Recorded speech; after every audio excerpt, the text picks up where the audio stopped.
정보통신기술사 135회 기출문제 3교시 1번 문제 풀이 하도록 하겠습니다.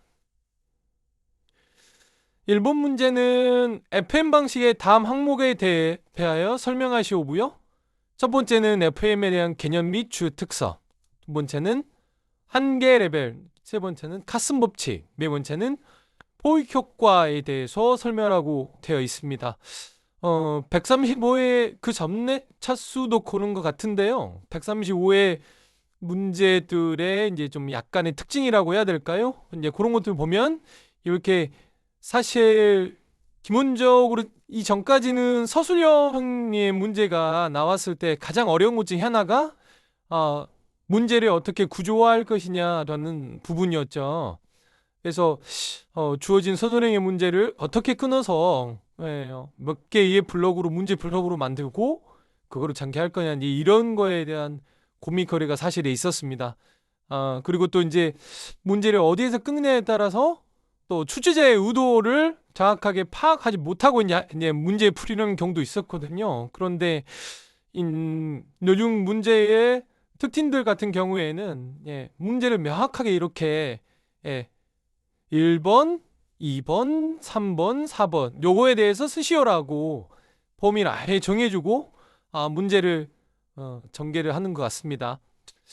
그래서 그 소수령에 대한 구조를 잡는 게 그렇게 이제 구조를 할 게 또 없죠. 네. 그래서 크게 어렵진 않은 것 같고요. 오히려 단답형 여러 개를 붙여서 만드는 문제인 것 같아요.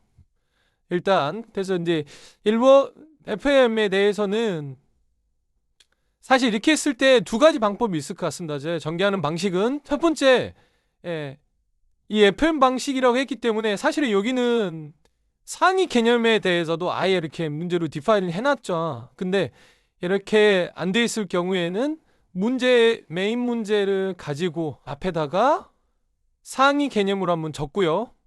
그리고 난 다음에 이 문제를 여기 3번으로 시작하는 방법도 있을 것 같습니다. 그런데 이제 이 문제 같은 경우에는 FM에 대해서 기본적인 개념하고 특성도 물어보고 있기 때문에 그렇게 고민하지 않고 1번 FM의 개념 한계 레벨로 해서 2번을 이렇게 전개해 주시고요.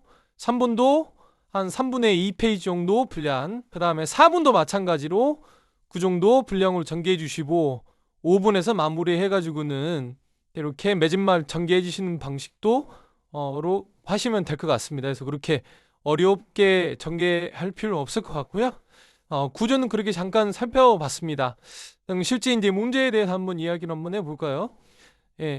변조는 아시다시피 아날로그 변조가 있고 디지털 변조 방식이 있습니다. 그렇죠? 근데 아날로그 변조 방식은 진폭이나 주파수나 위상을 변화시키는 방식인데요. 거기에는 이제 AM, FM, PM 대링이 있는데 FM은 이제 진폭은 일정을 유지하면서 어떤 겁니까? 주파수만을 바꾸게 되죠. 그래서 AM 대비 잡음에 대한 음성 품질이 좋습니다. 이제 아날로그 변조 같은 경우에는 진폭 변조를 하면서 이렇게 진폭이 변하게 되지 않습니까? 그러면서 이렇게 진폭을 증가시켜 줄 때 노이즈도 같이 증가되는 그런 문제가 있잖아요. 그래서 이제 진폭 변조를 하는 데 있어서 이제 문제가 있는데 주파수를 FM 변조만 하게 되면 이런 진폭에 대한 진폭을 변조하는 게 아니기 때문에 노이즈에 대한 잡음도 같이 증폭이 되는 그런 문제가 없기 때문에 주파수 변조 FM 변조는 AM 변조에 비해서 음성 품질이 좋다고 보시면 될 것 같습니다. 그 다음에 FM의 오디오 품질을 계산하기 위해서 그래서 한계 레벨이나 카슨 법칙, 포획 효과 등을 고려해서 시스템 설계가 필요하다. 이렇게 이 위쪽에 있는 개요 부분에 대해서는요. 변조가 뭐가 있는지, 그 다음에 FM이 지금 문제 FM이니까 FM이 기존의 AM 대비해서 뭐가 좋은지, 그 다음에 그래서 그 품질 AM보다 좋다는데 그거 하기 위해서는 그러면 어떤 내용들을 고민을 해서 시스템을 설계해야 되는지에 대해서 이렇게 한번 시작하기 전에 계획 한번 잡아주고요. 그 다음에 이제 전개하면 될 것 같습니다. FM의 첫 번째 항목에 대해서 FM의 개념하고 주요 특성에 대해서 이제 전개를 하면 되는데요. FM은 신호를 변조할 때 주파수를 변화시켜서 정보를 전달하는 방식이 FM이죠. 예. 진폭은 일정하게 유지가 되면서 신호의 크기에 따라서 주파수가 변화하는 방식이다. 이게 개념으로 이렇게 정리가 되고요. 견음도에 대해서는 신호파, 반응파가 있었을 때 AM은 진폭이 이렇게 변조가 되는데 FM은 주파수가 이렇게 서로 다른 주파수로 변조가 되는 그림으로 그려주시면 될 것 같습니다. 신호가 클수록 주파수의 변화는 커진다. 이렇게 사실 개념도에 포함되지 않은 내용들을 이렇게 밑에다가 링크를 걸어서 한 문장으로 이렇게 써주시는 것도 좋죠.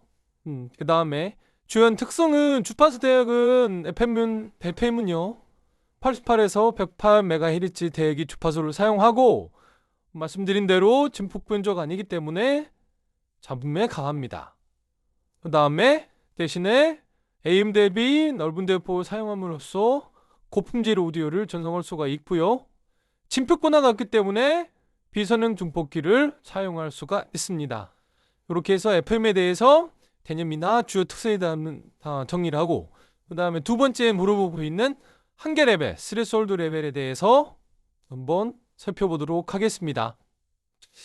어디에 보면 스레스홀드 레벨이라면 인계 레벨이라고도 이야기하는 항대가 있던데요. 일단은 문제에서 한계 레벨을 이렇게 스레스홀드 레벨로 썼기 때문에 한계 레벨로 해서 설명 답안을 작성하시면 될 것 같고요. 개념적으로는 FM이 정상적으로 동력할 수 있는 최대 신호 크기죠. 이를 초과하게 되면 왜곡이나 과부하, 장비음이 발생했습니다. 신호가 FM에서 변조를 해서 신호를 보낼 때 특정 레벨에 가게 되면은 꺾이게 된다는 거죠. 이렇게. 그래서 한계 레벨이라고 이 레벨을 이야기하는 거죠. 그래서 이 레벨 밑에서 사용이 돼야만 품질을 확보를 할 수가 있다라는 겁니다. 그래서 개념도는 이것처럼 그려주시면 될 것 같고요. 자, 한계 레벨이 있었을 때 한계 레벨을 넘어가게 됐을 경우에는 품질이 굉장히 떨어지게 되는데 거기에 대해서 그러면 우리가 문제가 있게 되면 그렇죠? 문제가 있게 되면 거기에 대해서는 개선 방안이 나와야겠죠. 항상 이렇게 전개해 주셔야 됩니다. 그리고 문제에 대해서는 원인이 어떤 게 있었는지 원인, 그 다음에 문제, 그 다음에 그에 대한 개선 방안 이렇게 전개해 주시면 될 것 같고 그래서 개선 방안에 대해서는 일단 특정 기준 이상의 신호를 처리하지 못하도록 리미터를 사용하시는 방식이 있을 것 같고요. 그 다음에 신호 크기를 자동으로 조절해주는 AGC를 정의해도 될 것 같고 그 다음에 불필요한 신호나 잡음을 제공할 수 있는 필터를 적용한다거나 하면 될 것 같습니다. 그 다음에 한계 레벨보다 낮은 값에서 신호를 유지할 수 있도록 세프티 마진을 설정해서 하면 될 것 같습니다. 그 다음에 두 번째는 카스 법칙에 대해서 설명을 하라고 되어 있는데요. 카스 법칙 같은 경우에는 FM 신호의 대역폭을 결정하는데 유용한 경험적인 법칙이고요. 통상적으로 90에서 98% 정도의 유효 대역폭을 계산하는 데 사용하는 게 카스 법칙입니다. 자세히 보면은 카슨 법칙은 그러니까 이 FM 각각의 채널들이 필요한 주파수 대역폭을 계산하는 내용이고요. 주파수 대역폭 어떻게 계산이 되냐면 최대 주파수에다가 주파수 편의를 더해서 곱하기 이 정도의 대역은 필요하다. 그게 이제 카슨 법칙이죠. 그래서 FM 주파수 대역폭은 만약 FM 모노 같은 경우에는요 75kHz에 15kHz가 포함이 돼서 곱하기 1을 하게 되면 180kHz 정도 필요하고 스테레오는 256K 여기는 이 값이 변하게 되죠. 그리고 부가 서비스는 299K 나 필요하다 이렇게 해서 설계하는 데 있어서 사용하면 될 것 같습니다. 다음 폴고가 같은 경우는요 동일한 주파수 대역에서 2개 이상의 신호가 수신이 될 때 어떤 경우에 동일한 주파수 대역이 2개 이상 신호가 수신되나요? 이거 무선에서는 가장 많이 나오는 신호가 전달 나오는 현상 중에 하나가 멀티패스가 있게 되죠. 그죠? 송진소가 있고요. 단말이 있었을 때 신호가 단사가 되거나 직접파가 있을 수도 있고요. 그 다음에 복귀일 수도 있고 해서 신호가 전달되는 것들이 각각 다르게 됩니다. 네, 2개 이상의 신호가 2개 수신이 되게 되죠. 수신하는 수신기 입장에서는 직접파에 대해서는 정원 시간이 들어오고 그 다음에 수신크도 높겠죠. 그런데 이렇게 반사가 되는 것들, 얘 같은 경우에는 신호도 위상도 좀 달라지겠지만 반사가 됐기 때문에 신호 강도도 좀 낮아지겠죠. 모두 마찬가지. 그래서 이렇게 여러 개의 신호가 들어오게 되죠. 이제 이럴 경우에 이제 도착하는 시간이 달라지기 때문에 심벌 간의 인터페런스 문제가 생길 수도 있고요. 분산의 문제가 생길 수도 있고 이런 문제점들이 있죠. FM에서도 이제 이런 문제들이 있기 때문에 가장 좋은 거는 이 신호를 선택할 수 있어야 되겠죠. 그래서 같은 이야기입니다. 약한 신호를 억압하고 여기 있는 약한 신호들을 억압해주고 강한 신호만 선택적으로 수신, 강한 신호만 선택적으로 수신하겠다. 그래서 무선에서 발생할 수 있는 멀티패스에서 가장 좋은 신호만 받는 게 이제 포획격도로 된 식 것 같습니다. 방금 요 그림에 설명한 그림이요. 요 그림으로 보시면 될 것 같죠. 해당 주파수에 대해서 이제 해당 주파수에 대해 동일한 주파수에 대해서 2개 이상의 신호가 이제 들어왔을 때 이렇게 임릿을 걸어주게 되면 이렇게 전광되는 신호만 포된다. 당연히 이제 잡음에 강하죠. 강한 신호만 선택적으로 수신하기 때문에 그다음에 이런 반사파에 의한 왜곡이 감소되는 효과가 있다라고 정리하시면 될 것 같습니다. 자, 매진말은 통상적으로 이제 위쪽에서 우리가 이야기했던 내용들을 한번 사머리를 한번 해주는 그런 이제 내용으로 작성을 하셔도 괜찮죠. 그래서 아날로그 편집 방식은 진폭 주파수 위상을 이용해서 하는데 ALPM, PM이 있습니다. 그리고 한계 레벨은 정강적으로 동요할 수 있는 체내 신호를 지정해서 그 신호보다도 그 신호 이상대에 왜곡되는 그 신호 이상으로 들어와서 신호가 왜곡되는 것들을 사전에 방지함으로써 품질을 높여주는 거고요. 하슨 같은 경우에는 필요한 신호 대우 폭을 결정하는 데 사용하는 거고, 포획과 같은 경우에는 강한 신호만 선택적으로 수신함으로써 FM의 품질을 보장해주는 그런 내용들이다라고 정리하시면 될 것 같습니다.